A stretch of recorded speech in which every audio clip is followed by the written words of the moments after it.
Another really big reason is because of the type of city we are. And it's a great place to live. I want it to remain a great place to live. And some of the elements that have to do with making it a great place to live means that you have enough infrastructure so that you can get around town without sitting in a traffic jam polluting the atmosphere, which means that you build enough roads to take care of the housing that you're going to build. And let me just pause for a moment, because I know that my opponents are going to probably come out and say this guy is anti-growth, which is the most ridiculous thing in the world.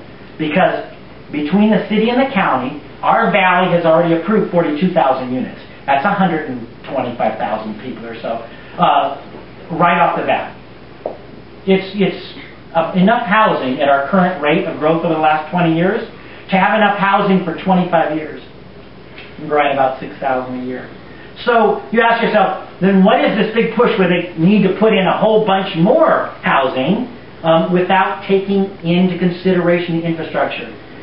That's critically important. That you make sure you have enough roads that you can drive on. You have enough water for the people. You have the very basic things that you need for a city.